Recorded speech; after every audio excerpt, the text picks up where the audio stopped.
Magandang araw po ulit. Panibagong video na naman tayo. Ngayon pag-uusapan naman natin ang Baven Powerbank na P007S Pro. Ilalagay ko na lang po sa baba yung product link sa mga gustong mag-order nito. Meron siyang 20,000 mAh capacity at fast charging na up to 22.5 watts. Plus meron na rin siyang built-in cables at LED display para makita ang battery percentage at charging status.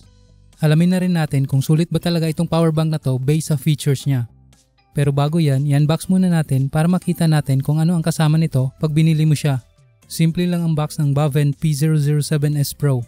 Pagkabukas ay makikita natin ang USB-A to USB-C charging cable at syempre itong powerbank na mismo na kulay white. Sa mga ayaw naman na ganitong kulay, meron din po itong available na black at orange variant na pwede nyong piliin bago mag-check out. At ayun lang po yung laman ng box niya. Pagdating naman sa design ay maganda yung pagkagawa nito. Malinis tingnan, mabigat at talagang may quality. At isa pang nagandahan ako ay itong LED display indicator niya. Sa gilid naman ay nandito yung kanyang power button.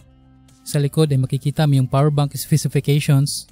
At sa taas ay meron itong dalawang ports. Isang USB-A at isang USB Type-C. Meron din itong built-in cables na USB-C at Lightning. Kaya ready to use na ito kahit wala kang dalang extra cable.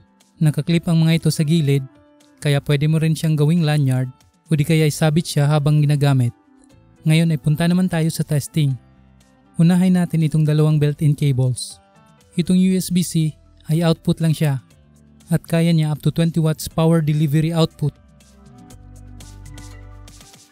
Itong lightning cable naman ay kayang mag-out ng 12 watts para sa inyong iPhone or iPad. Punta naman tayo dito sa Type-C port sa taas. Pwede itong input at output na kaya up to 18 watts. Itong USB-A naman ay output lang siya. Kaya niya up to 22.5 watts fast charging. Sunod naman ay ginamit ko siyang pang-charge sa phone ko. Mula 19% to 100%.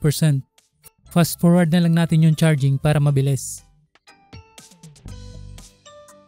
Inabot ako ng halos 1 oras or nasa 53 minutes mahigit based sa ating testing.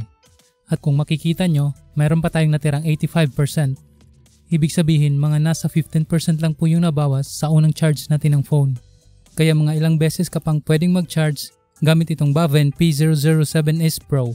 Hanggang dito na lang po siguro yung video natin tungkol dito.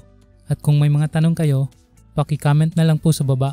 At para sa mga naghahanap ng matagal malobat na power bank, maganda ang quality, at may fast charging, nasa description na po yung order link nito.